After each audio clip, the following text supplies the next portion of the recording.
Shepard did everything right. More than we could have hoped for. Commander Shepard uncovered the truth. And still, it's not enough. We're at war. No one wants to admit it, but humanity is under attack. But they're sending him to fight Geth. Geth. We both know they're not the real threat. The Reapers are still out there.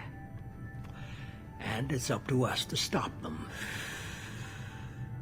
The Council will never trust Cerberus. They'll never accept our help, even after everything humanity has accomplished.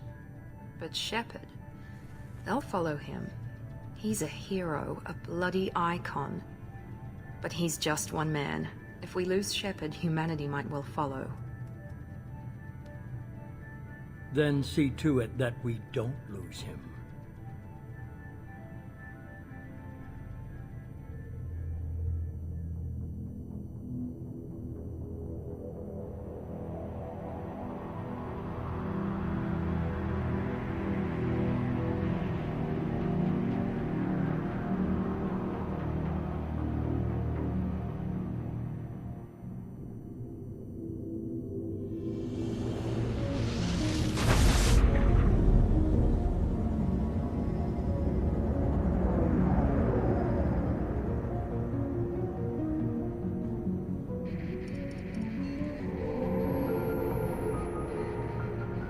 Disengaging FTL drives. Emission sinks active. Board is green. We are running silent. We're wasting our time. 4 days searching up and down this sector, and we haven't found any sign of Geth activity. 3 ships went missing here in the past month. Something happened to them. My money's on slavers. The Terminus system is crawling with them. Picking up something on the long-range scanner. Unidentified vessel. Looks like a cruiser. Doesn't match any known signatures. Cruiser is changing course. Now on intercept trajectory. Can't be. Stealth systems are engaged. There's no way a Geth ship could possibly... It's not the Geth. Brace for evasive maneuvers!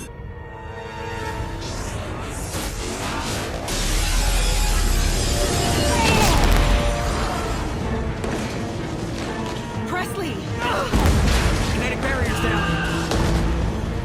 Multiple hull breaches. Weapons offline. Somebody get that fire out.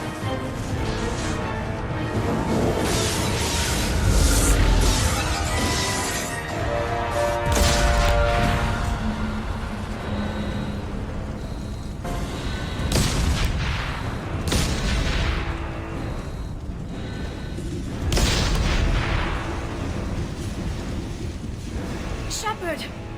Distress beacon is ready for launch. Will the Alliance get here in time?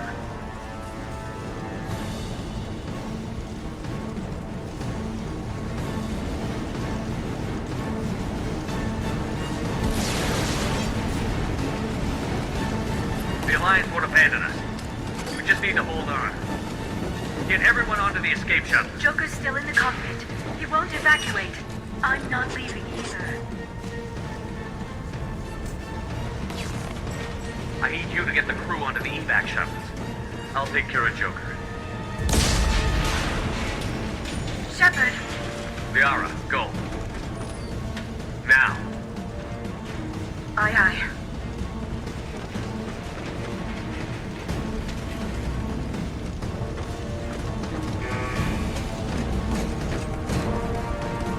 Everybody in! Go, go, go!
on, Joker.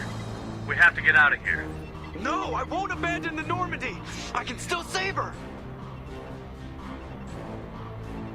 The Normandy's dead. Just like us if we don't get the hell out of here. No, we just have to... Oh no.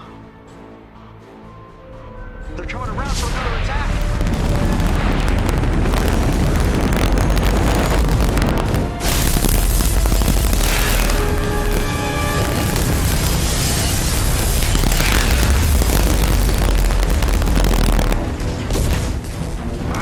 Watch the arm!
Just another routine mission.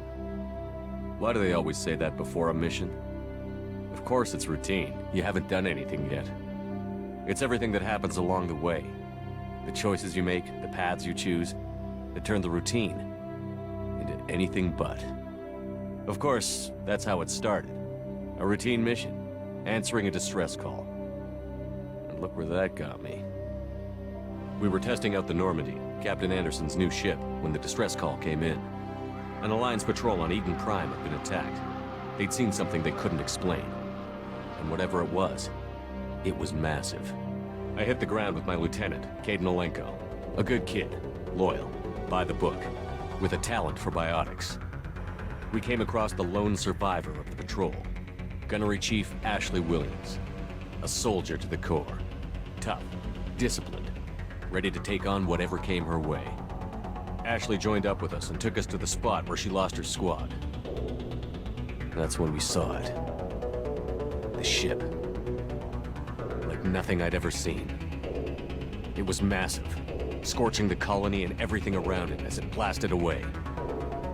We followed the path of destruction to an artifact, a beacon left by a long-dead race called the Protheans.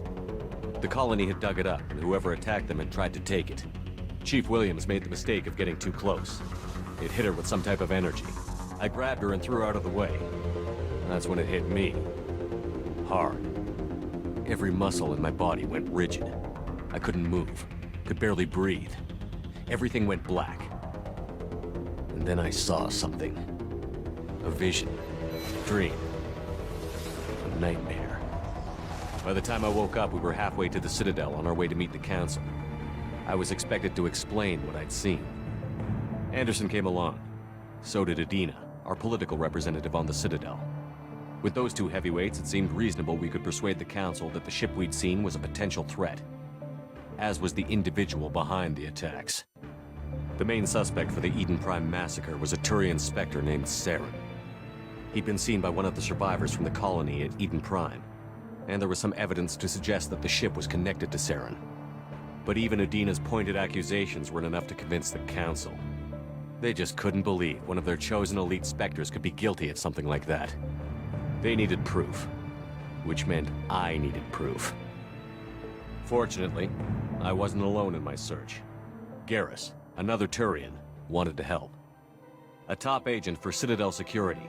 Despite orders from his superiors that he shouldn't get involved, he told me he was suspicious of Saren, and he had some useful leads.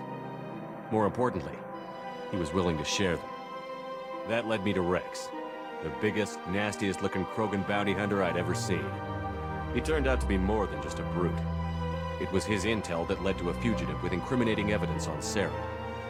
The fugitive turned out to be an energetic little Quarian named Tali.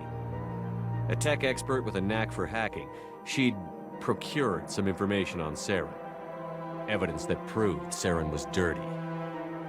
Tali's evidence proved that Saren was responsible for the massacre on Eden Prime, and that the immense warship we'd spotted was in fact Saren's flagship.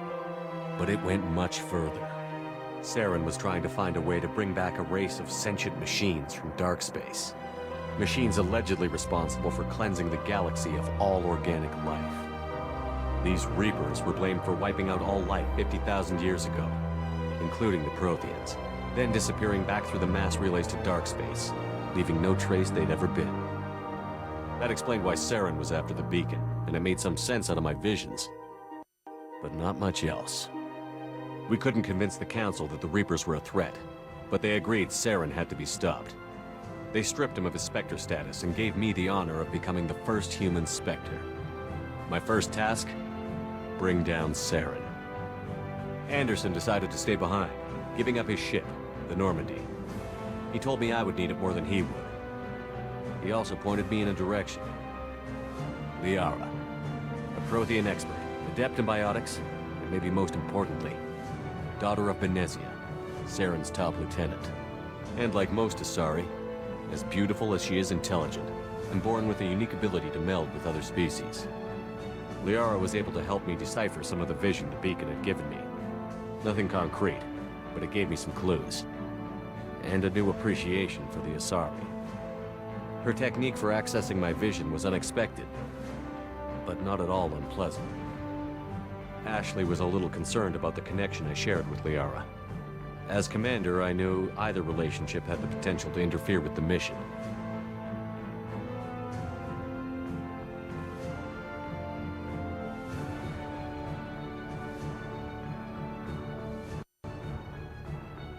I decided discretion was the better part of valor, and kept my focus on our goal, finding Saren.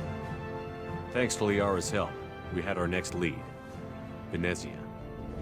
Saren had taken her to Novaria, where he'd enslaved a dangerous race of insect-like creatures, the Rachni. He ordered Benezia to use the same technique Liara had used on me to extract information from the Rachni Queen. The Queen's drones were everywhere, and they weren't happy. We had to fight through hundreds of them to get to Benezia. By the time we arrived, Saren was gone, with the information. I tried to reason with Benezia, but Saren had indoctrinated her. He had somehow acquired the ability to control people's actions and wills. Benezia wouldn't surrender, and Liara was forced to watch her mother die in her arms. And I was left with an angry, dangerous Rachni Queen to deal with. She claimed her drones would do no harm if I released her. But the Rachni had terrorized the galaxy before. I couldn't take the chance. I had a mission to do, and an army of angry Rachni would be one more problem I didn't have time to deal with. With Saren's top lieutenant dead, he was quickly running out of time and places to hide. I tracked him down at his base on Vermeer, but we soon learned it was more than a base of operations. It was a breeding ground. Saren was breeding an army of Krogan. He'd found a cure for the genophage, a disease inflicted on the Krogan to prevent them from breeding and taking over the galaxy. But the Krogan Saren was breeding were slaves, mindless beasts that obeyed Saren's will. I had to destroy the base, and all its research. Rex disagreed. Violently. Rex wanted the genophage cure for his people. I tried to convince him to help me destroy it, that these Krogan weren't real. But he wouldn't back down.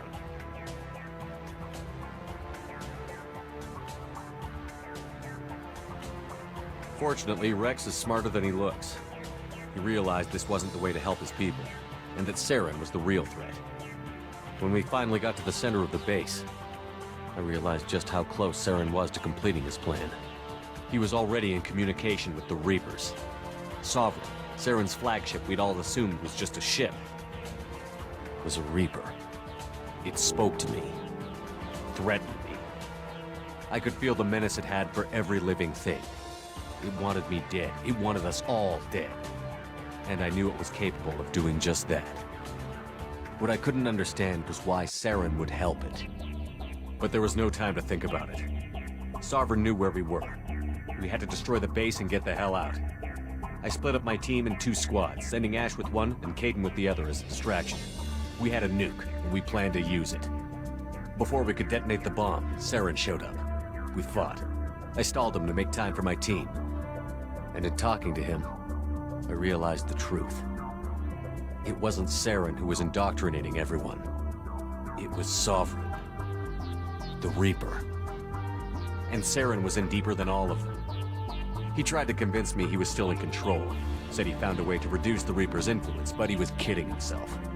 Or believing the lies Sovereign was telling him. Before I could convince him to stop, he ran, leaving me just seconds to extract my squad mates.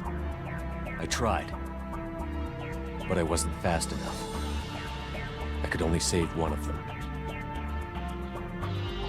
Caden was a good man, and a great soldier. But I had to choose, and I chose Ash. That was the last time Saren would slip away from me. I knew then, the next time we met, one of us would die. With my team mostly intact, we chased Saren and his army to Ilos, a long-lost planet that had once belonged to the Protheans. As we prepared for what we knew would be a desperate fight, I spoke to my crew. We were just one ship, against Saren's growing army. I assured them all that despite the odds, we could defeat him. I'd never tell anyone, but I had my doubts. Leaving Caden behind had hardened my resolve, but revealed a soft spot in my defenses. How many more friends and allies would I be willing to sacrifice in order to stop Saren? We arrived on Ilos, close behind Saren. Once on the planet, we discovered a Prothean databank that helped me put the final pieces of my vision together. The Reapers had come 50,000 years ago, and every 50,000 years before that, each time purging the galaxy of life. The Protheans had fought and died, like every species before them. But a few survived long enough to leave a parting gift. The Protheans had discovered that the Citadel was the key to controlling the mass relays. By sabotaging the Citadel, they found a way to close the relays to dark space, slowing the Reapers' return, giving us the time we needed to find a solution to stop the Reapers once and for all. Saren knew this. He was leading his army to take control of the Citadel and re-establish the relays to dark space, bringing the waiting Reapers here to destroy us all. We followed him to the Citadel. It was intact, but heavily damaged. He had caught the Council fleets by surprise, and they were only now regrouping. And with Sovereign as his flagship, there was little hope the fleets could counterattack with enough strength to take back the Citadel. But Saren was done running, and I was done chasing. As the Alliance and Citadel fleets battled Saren's army outside, I cornered the Turian bastard in the Citadel tower and confronted him. He died believing that the Reapers would save him. As I fought to regain control of the Citadel, the Council's flagship, the Destiny Ascension, fell under attack. Despite Saren's death, Sovereign and Saren's army continued to fight. The Council was aboard the Destiny Ascension, and they were requesting assistance. But I knew in order to help them, I would have to put our human Alliance fleet in jeopardy. The Council had to be saved. They represented the hearts and minds of the galactic community. Without them, the fleets would be in disarray. Even with the Citadel back in my control, Saren defeated, and the Normandy leading the combined galactic fleet, the battle against Sovereign, a single Reaper, was relentless. It took the combined fleets of humanity and the other races, but in the end, Sovereign fell. But the costs were immense. While humanity's efforts in the war earned us our first seat on the Council, it was a hollow victory. The Reapers were still out there. I knew the fight was far from over, but as the one who'd led the fight against Saren, I was given new responsibilities. The choice of humanity's first counselor was left for me to decide. On the one hand, Udina, the lifetime politician. Ruthless and ambitious, he would easily navigate the political landmines that would soon be put in front of him. The other choice? Captain Anderson, the career soldier. Tough but fair, but a friend, and someone I could trust. Both great leaders in their own right. Anderson didn't want the job, which was a sure sign he'd be perfect for it. No ambition to get in the way. The war was over. The threat had passed. In time, the Council would rebuild itself. The Citadel could be repaired. Even the pain of lost friends would fade. But none of that mattered if the Reapers were still out there. And if they were all as powerful as Sovereign, we had to find a way to stop them. I had to find a way. I gathered my crew, took my ship, and went in search of answers. Officially, the Council would only say I was assigned to cleanup duty, rooting out any remnants of Saren's army. Just another routine mission.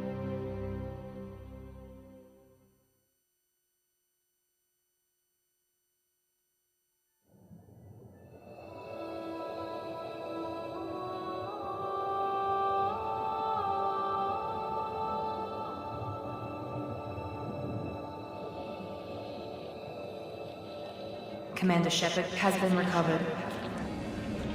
The Lazarus Project will proceed as planned.